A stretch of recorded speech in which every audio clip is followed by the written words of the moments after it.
오늘 본문은 두 가지 사건을 담고 있습니다. 하나는 나귀를 타시고 예루살렘 성으로 입성하시는 예수님에 대한 이야기이고, 또 하나는 예수님이 성전에 들어가셔서 성전을 청결하게 하시는 사건입니다. 이 두 가지 사건은 서로 긴밀하게 연관되어 있습니다. 예수님께서 어린 나귀 새끼를 타시고 예루살렘 성으로 들어가실 때 수많은 무리가 모여서 기뻐하며 환영하며 하나님을 찬양을 했어요.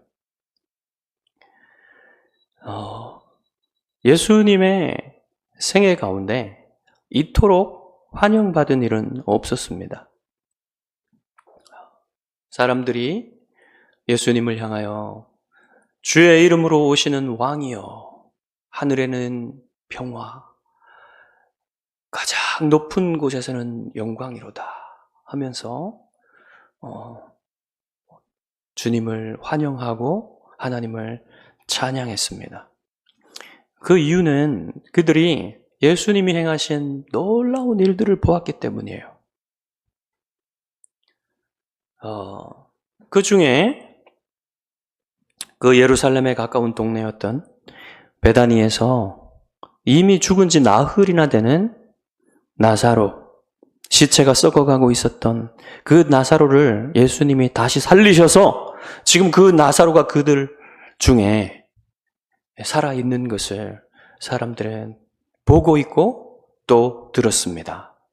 그 외에 수많은 주님의 일들이, 놀라운 일들이 그들이 목도하고 그들이 들었기 때문에 그들은 이분이 메시아라는 사실을 기대하면서 그렇게 메시아를 맞아들이고 있는 것이지요.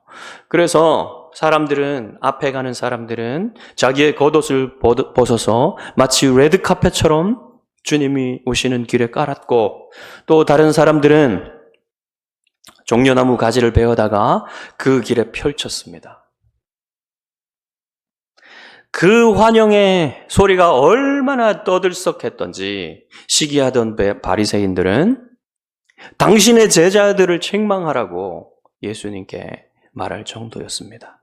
그러나 예수님은 이때야말로 자신과 아버지 하나님이 찬양을 받으실 때라는 것을 알았기 때문에 그 찬양을 마다하지 않으셨습니다.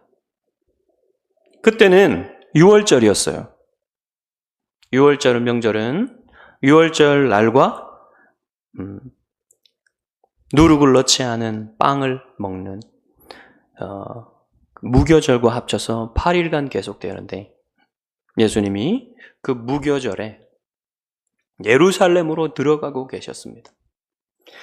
이 행렬은 다른 사람은 아무도 모르지만 예수님은 하나님의 어린 양으로서, 하나님의 6월절 어린 양으로서 백성의 모든 죄를 지고 십자가에 달려 죽으시기 위해서 희생 제물로, 화목 제물로 하나님께 드려지기 위해서 그 길을 지금 가고 계시는 것이기 때문에, 그 찬양이 너무너무 마땅한 것이기 때문에 주님은 그 찬양을 당연하게 받아들이시며 그 찬양을 흔쾌히 받으셨던 것입니다.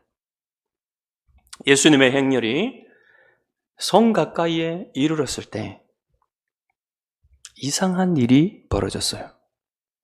아직도 예수님을 기뻐하며 환영하는 그 떠들썩한 소리들이 가득한데 예수님이 갑자기 우셨습니다.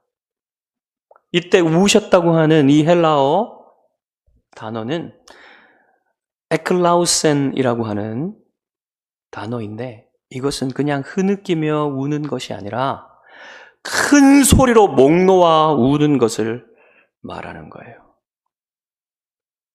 예수님은 큰 소리로 목 놓아 우셨습니다. 그런데 그 성을 볼 때 예수님이 그렇게 목 놓아 울 만한 아무런 것도 찾을 수가 없었어요. 그 성은 견고하게 어제처럼 서 있었습니다.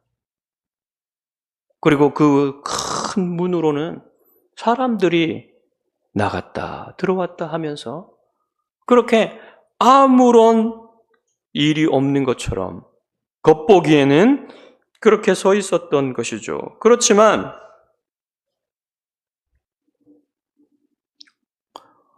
주님이 큰 소리로 우셨습니다. 이상하죠? 그 큰 소리로 우신 것도 참 이상한데 더 이해가 되지 않는 것은 오늘 성경 말씀에 그 우신 이유를 적어놨는데 성을 보시고라는 이유였어요. 너무너무 그 이유가 간단한 것입니다. 스치듯이 그냥 지나가는 거예요. 그런데 그 성을 본 사람이 예수님 뿐입니까? 그 모든 사람들은 다 성을 봤을 것입니다. 그런데 예수님만 이상한 행동을 하시는 것이죠. 여러분,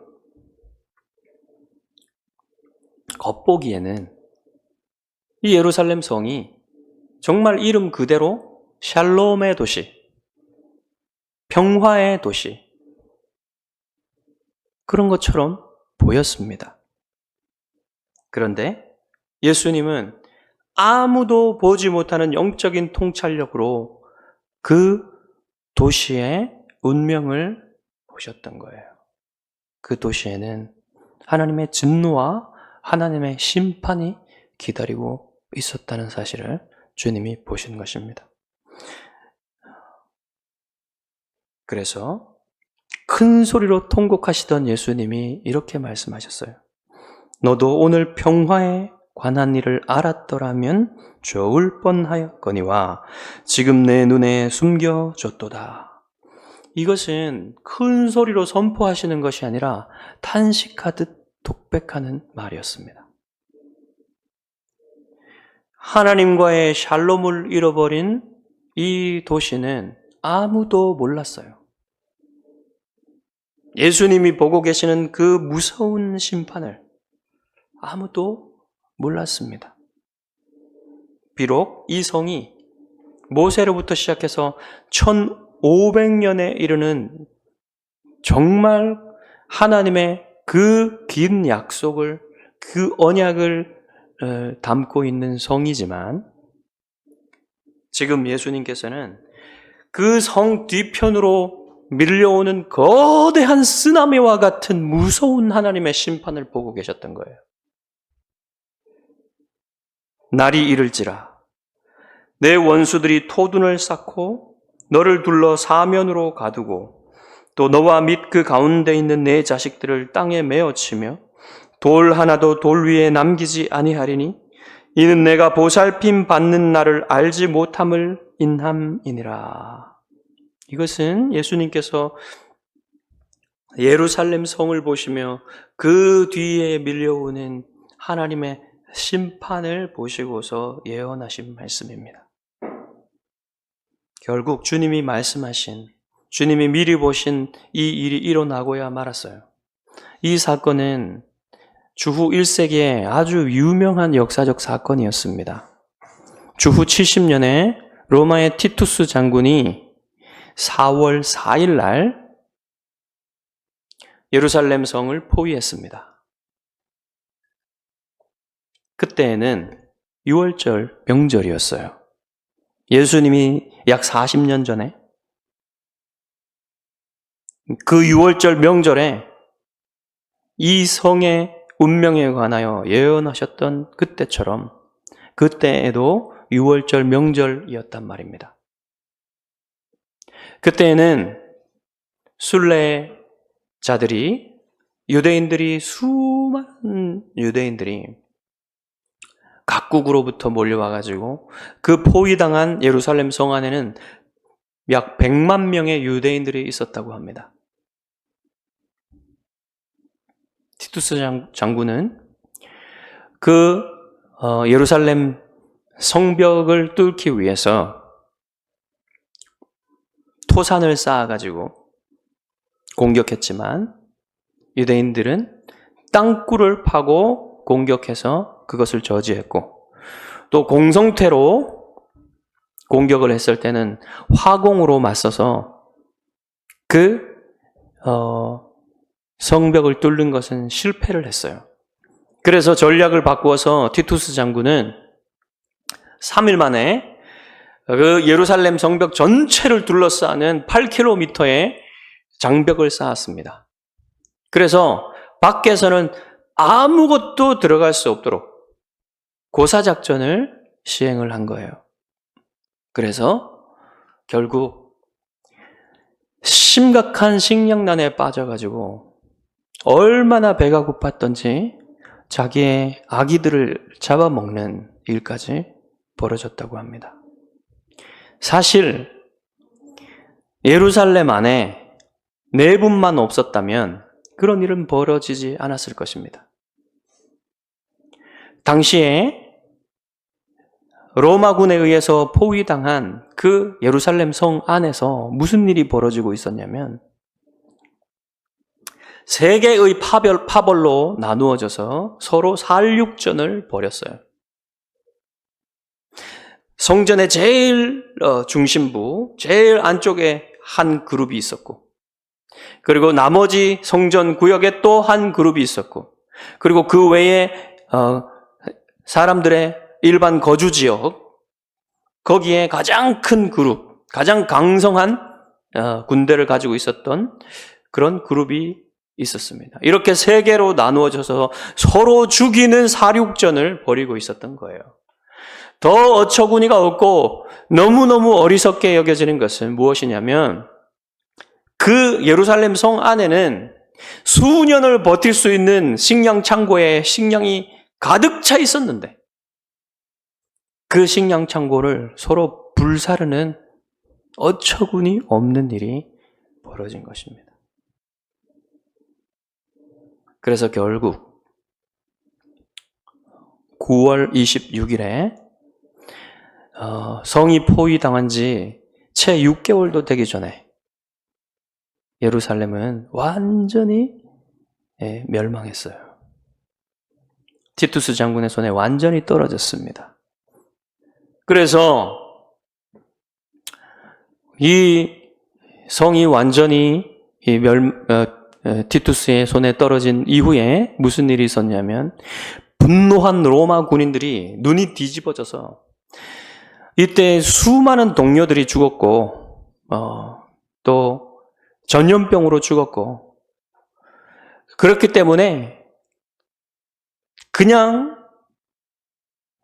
일반적인 사륙이 아니라 무자비한 겁탈과 사륙이 이루어졌어요. 그 예루살렘 거리에는 겁탈당하는 부녀자들의 그 아우성으로 아비규환이 되었고, 그때 죽은 그 포위당한 이후로부터 죽은 유대인들의 숫자는 110만 명이나 되었다고 합니다. 그리고 포로로 잡힌 자들도 9만 7천 명 정도가 되었다고 해요.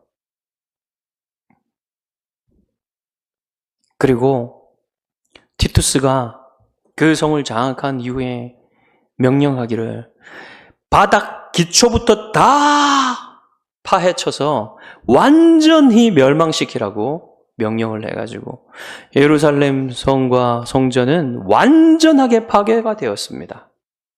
옛날에 거기가 도시였던 것을 알 수 없을 정도로 파괴가 되었어요. 그리고 세 개의 탑만을 남겨두었는데 그것은 로마의 승리를 기념하기 위한 것이었고, 이렇게 철저한 파괴를 명령한 것은 다른 나라들이 로마에 반역한 나라가 어떻게 되는지를 분명히 보여주기 위함이었다고 합니다. 이렇게 하나님을 배반한 민족이, 하나님의 백성이 어떻게 되는지를 하나님은 공의롭게 보여주셨어요. 여러분, 당시에도 하나님 앞에 드려지는 매일의 희생 제사들은 끊임이 없었고요. 하나님의 이름을 부르며 예배하는 자들의 그 입술에서는 찬양이 끊이지 않았습니다. 그러나 그들은 하나님과의 올바른 관계에서 벗어나서 하나님께서 보내신 선지자인 세례 요한의 말도 듣지 않았고, 그리고 하나님의 아들을 보내셔서 회개하고 하나님께 돌아오라는 그 회개의 외침도 듣지 않고서 끝까지 회개하지 않다가 이렇게 끔찍한 멸망을 당하게 된 것입니다. 그래서 예수님이 이렇게 탄식하셨습니다.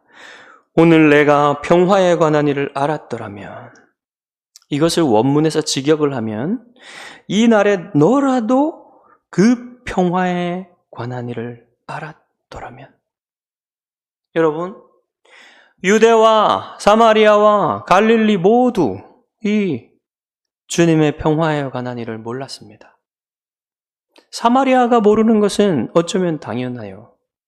그리고 갈릴리가 모르는 것도 어느 정도 이해할 수 있습니다. 그러나 지금 예수님이 목노아 우시는 이 상황에서조차 예루살렘의 누구도 예루살렘의 멸망을 깨닫지 못하고 자신들이 하나님 앞에 돌아가야 할 그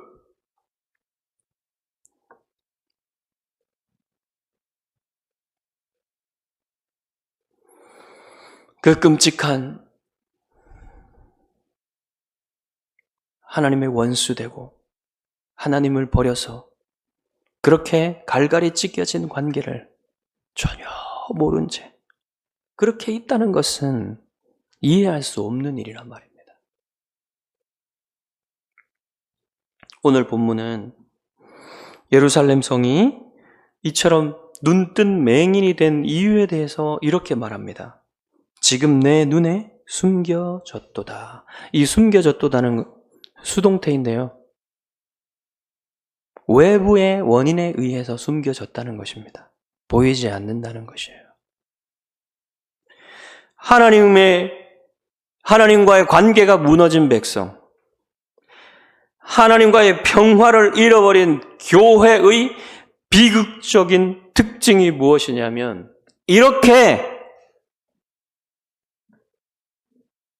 영적인 진리를 모른다는 거예요. 관심도 없다는 겁니다.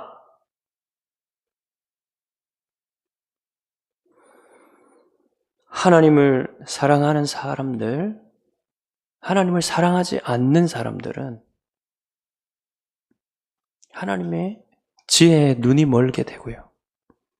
하나님이 이 시대와 하나님의 교회를 다루시는 공의로운 손길에 대해서 눈이 멀게 됩니다. 하나님이 무엇을 하고 계신지 모르는 거예요. 여러분, 오늘날 그리스도인들이 이 시대를 향하신 하나님의 이 애끓는 마음을 알 수 있을까요? 주님이 목노아 예루살렘 성을 보시고 우시는 그 마음을 이해할 수 있을까요?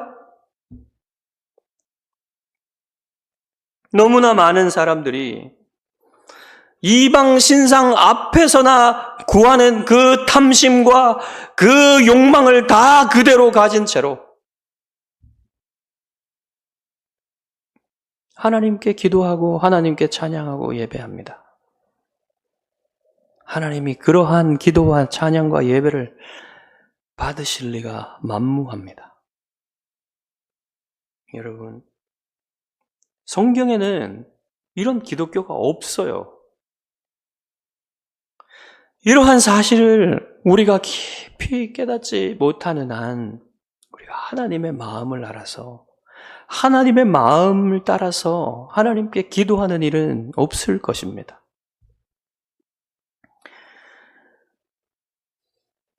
지금의 교회들을 보는 여러분의 마음은 어떻습니까? 교회가 울면서 기도해야 될 일은 이 나라의 정치 문제가 아니에요. 자기 자신과 자기의 가정과 자기의 교회를 위해서 애통하며 우시는 주님의 마음을 품고 기도해야 한다는 것입니다.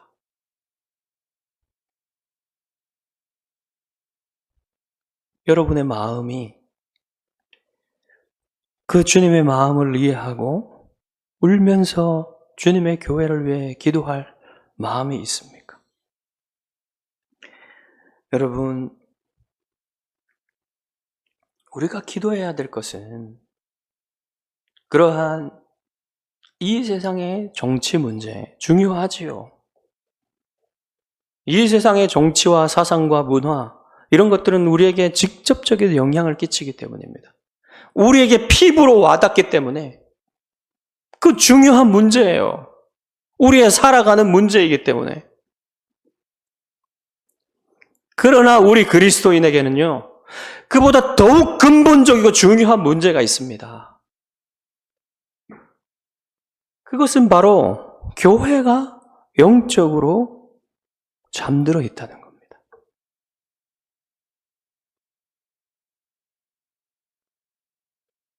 교회가 하나님의 마음을 보지 못하고 하나님의 지혜를 보지 못하고 하나님이 이 세상과 지혜와 이 세상과 시대와 교회를 다스리시는 그 뜻을 보지 못하고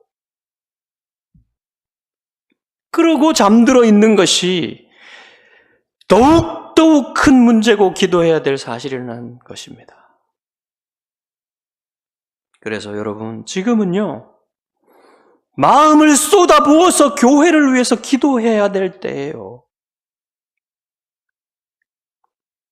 이처럼 예수님이 뜻밖의 통곡을 그치신 후에 어디로 들어가셨습니까?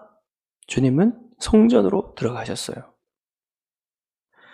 이렇게 두 기사가, 앞의 기사와 뒤의 기사가 밀접하게 연결되어 있습니다.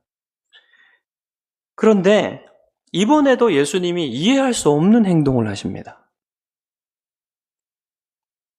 조금 전까지 예수님은 우셨잖아요. 탄식하셨잖아요. 그런데 성전으로 들어가신 예수님은 격렬하게 반응하십니다. 분노하십니다. 성전 안에 들어가셔서 사람들을 내쫓고 상과 의자를 뒤엎으셨습니다. 채찍으로 그들을 내쫓으셨습니다. 이것을 사람들은 성전 청결 사건이라고 부르는데요. 이것은 단지 그런 간단한 말로 다루고 넘어갈 일이 아닙니다. 왜냐하면 이것은 교회의 영적인 생명과 관련된 일이기 때문에 그래요. 예수님이 교회의 영적 생명과 관련된 일이기 때문에 그렇게 행동하신 것입니다. 여러분, 지금 여러분이 그 예수님의 시대의 사람이 되어서 그 성전 안으로 들어가 보시기 바랍니다. 거기에 무슨 예수님이 이렇게 행동하실 만한 어떤 특별한 일이 일어나고 있었나요? 아니요. 겉으로 보기에는 전혀 그렇지 않습니다. 다 자기가 해야 될 일들을 하고 있었어요. 여러분, 어떤 학자들은 성전 안에서 이 환전을 하고 재물을 팔았기 때문에 그게 문제라 이렇게 말하는 사람들이 있었는데요. 이 일들은요, 다 사연이 있었습니다. 원래는요, 저 멀리 갈릴리에 있는 사람들도 자기의 재물을 가지고, 재물을 그 양이나 소 같은 그런 재물을 가지고 예루살렘까지 끌고 와야만 했어요. 그것이 얼마나 힘든 일입니까? 그래서 이러한 어려움이 있기 때문에 예루살렘 가까운 동네에서 재물들을 사가지고 예루살렘으로 와서 제사를 드리는 그런 일이 있다가 이것도 그 제사자들의 편의를 위하여 그 성전 안에서 이방인의 뜰에서 재물을 팔았던 것이에요. 그리고 또 환전하는 것도 마찬가지입니다. 이 당시에 통용되던 돈이요 3가지가 있었는데요. 로마 돈과 헬라 돈과 히브리 돈 3가지가 있었습니다. 그런데 로마 돈과 헬라 돈은요 실질 가치가 명목 가치보다 떨어지는 악화였어요. 말하자면 10,000원이라고 써놓고 8,000원이나 7,000원 가치밖에 되지 않는 돈이었단 말입니다. 그런데 히브리 돈인 두로의 세겔은 그 은화의 순도가 은의 순도가 94%나 이상이었기 때문에 그 돈은 그 가치의 역할을 했던 것입니다. 10,000원을 내면 10,000원어치 살 수 있었던 거예요. 그래서 이스라엘 백성들은 이 두로 세겔만을 하나님께 바치기 합당한 돈으로 여겼어요. 그래서 결국은 이것도 가까운 동네에서 환전을 해가지고 들어오다가 이제는 이방인의 뜰에서 환전을 하게 되었던 거예요. 그러니 이러한 전통이 무엇인가 크게 잘못되었다. 이렇게 보기가 힘든 것입니다. 어떤 사람들은 성전에서 재물을 팔고 환전을 할 때 너무 큰 이익을 남겼기 때문에 잘못됐다라고 주장하는 사람도 있습니다. 그러나 저명한 신약학자였던 F.F. 브루스는 그렇지 않다고 얘기해요. 당시에 객관적인 자료들을 면밀히 조사한 결과 그때 환전 수수료와 또 재물을 팔았던 가격은 정당한 가격의 범위 안에 있었다고 합니다. 그러니 그러한 학자들의 주장이 말이 안 되는 것이죠. 그런데도 불구하고 예루살렘 성을 보시고 통곡하셨던 예수님이 왜 그렇게 성전에 들어오셔서 경노하셨을까요? 마태는 주님이 이렇게 행동하셨다고 증언합니다. 예수께서 성전에 들어가사 성전 안에서 매매하는 모든 사람들을 내쫓으시며 돈 바꾸는 사람들의 상과 비둘기 파는 사람들의 의자를 둘러 엎으시고. 여러분, 이 본문을 묵상하면서 깨닫게 되는 중요한 교훈은 이것입니다. 우리 앞에 있는 기독교, 우리가 행하는 전통, 이 관습들이 너무너무 오래되어서 너무너무 익숙하여서 거의 문제의식을 느끼지 못한다는 거예요, 우리가. 사람의 전통의 시각에서 본다면요, 아무 문제가 없었던 거예요. 그러나 예수님은 사람의 시각이 아닌 하나님의 시각으로 그것을 보시고 이렇게 경노하셨던 것입니다. 그래서 하나님의 시각에서 보면 어떻습니까? 이 예루살렘 성전과 예루살렘 성은 하나님의 진노 아래에 있었던 거예요. 그래서 강도의 소굴이라고 말씀하셨습니다. 이 강도의 소굴이라는 말은 약 600년 전에 예레미야 선지자가 말한 것을 예수님이 인용하신 거예요. 이 예루살렘 성전을 향하여 약 600년 전에 예레미야 선지자는 똑같이 강도의 소굴이라고 외쳤던 것입니다. 그리고 나서 바벨론의 그 성전이 멸망당했던 것이죠. F.F. 브루스는 이 예루살렘 성전이 강도의 소굴이 된 이유에 대해서 이렇게 말합니다. 사람들이 말하는 것처럼 거기서 매매 가격을 너무 크게 했거나 환전 수수료를 너무 크게 받아서 그런 것이 아니고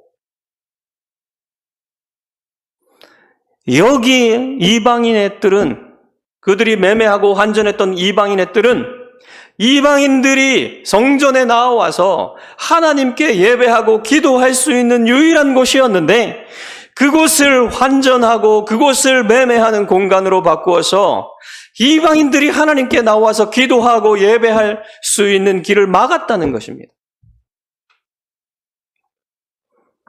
그들은 이방인들이 하나님 앞에 예배하고 기도하고 그들이 이방인이 구원받는 것에 아무런 관심이 없었어요.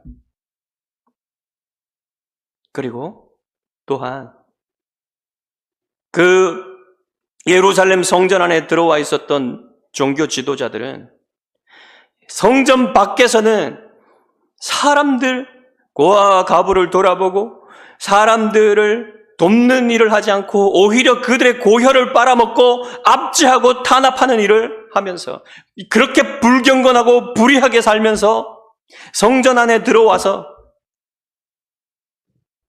종교적인 의무만 하면은 안전하다고 생각했다는 것입니다.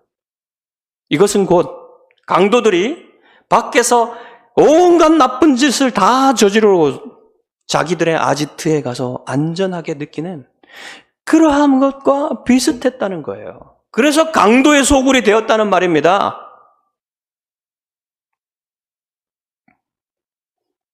이렇게 강도의 소굴에 들어앉아서 하나님의 뜻과는 아무런 관심이 없는 그런 종교적인 일을 행하는 그 이스라엘 사람들이 어떻게 하나님의 마음으로 하나님의 시각으로 바라보면서 기도할 수 있겠어요?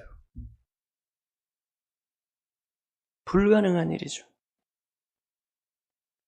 여러분, 이 시대와 교회의 큰 불행은 무엇이냐면 이 하나님의 시각을 상실했다는 것입니다. 교회 자신과 이 시대를 바라보시는 하나님의 시각. 그것이 오늘날 우리들 교회에는 없다는 거예요. 예수님은 나약한 분이 아니셨습니다. 그토록 강하신 분이 언제나 온유하게 대하셨습니다, 사람들을. 그러나 바로 이 지점에서 주님은 경노하시고 주님은 격렬하게 반응하셨어요. 여러분, 제자들에게 버림받고 특별히 가룟 유다에게 배반의 키스를 당하는 그 순간에도 주님은 경노하시지 않았어요. 십자가에 달리시기 전에 그렇게 불의한 재판을 당하시는 순간에도 십자가에 달리셔서 그렇게 사람들에게 모욕을 당하시는 순간에도 주님은 경노하시지 않았습니다. 그러나 주님은 지금 이 성전에서 하나님의 시각으로 이 성전을 바라보시고 이스라엘을 향한 하나님의 그 타락한 이스라엘 백성들을 향한 하나님의 그 심정을 공유하고 있었기 때문에 주님이 그렇게 경노하셨던 것입니다. 여러분, 예수님께서는 거기에 있는 아무도 바라보지 못하는 시각으로 그 예루살렘 성과 성전을 바라보셨습니다. 그래서 주님이 그 성전에서 경노하시기까지, 그 성을 바라보시면서 우시기까지 주님이 살아오신 삶을 한번 생각해 보십시오. 주님이 어떻게 사셨습니까? 주님은 땀과 눈물과 피의 생애를 사셨어요. 주님이 하나님께 자신의 피를 다 드려서 희생 제사를 드리시기 전에 주님은 먼저 땀이 피가 되도록 기도하시는 그 기도에 눈물을 들이셨습니다. 그 기도의 눈물을 먼저 받으시고 그 주님의 희생 제사를 기쁘게 받으신 거예요. 여러분, 주님은 전능하신 하나님의 아들이셨는데 주님이 어떻게 기도하셨는지 성경은 이렇게 그림처럼 우리에게 보여줍니다.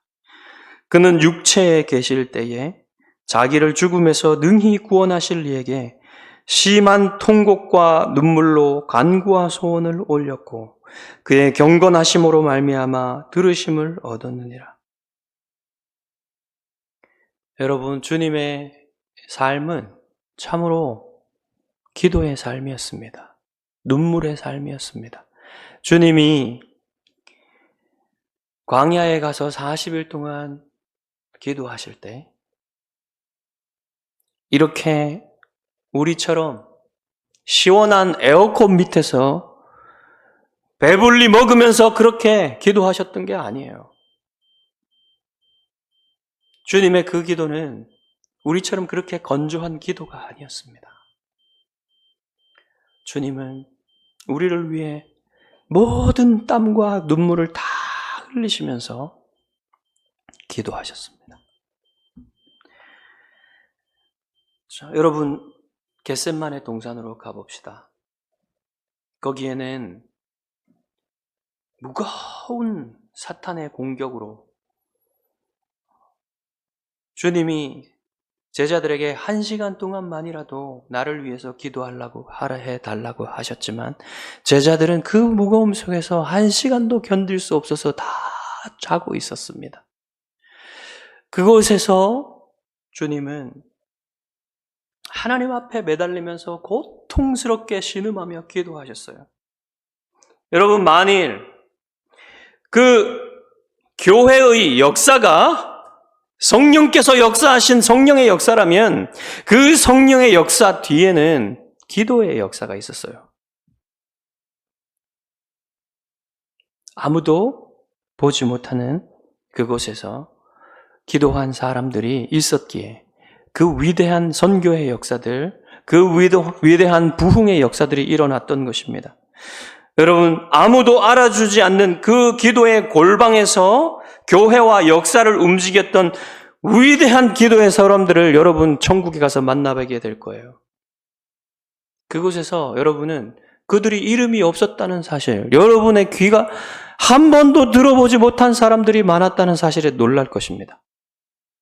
그들은 천국에서 가장 영광스럽게 빛나는 자리에 앉아 있을 것입니다. 여러분, 그리고 그 기도의 사람들을 만드신 하나님을 우리는 찬양하게 될 거예요.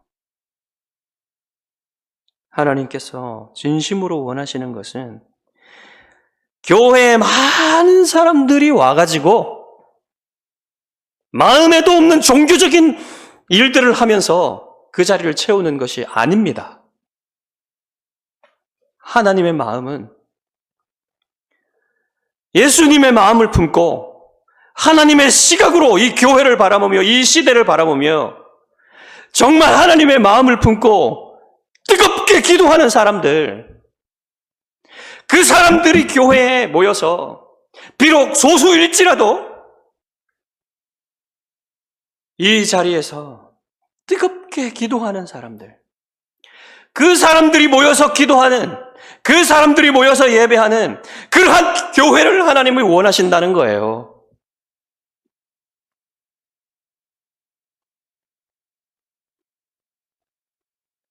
여러분이 하나님이 원하시는 그런 기도의 사람들이 되기를 간절히 바라며 여러분이 정말로 그러한 기도를 하나님께 드리는 사람들이 되시기를 주님의 이름으로 축복합니다.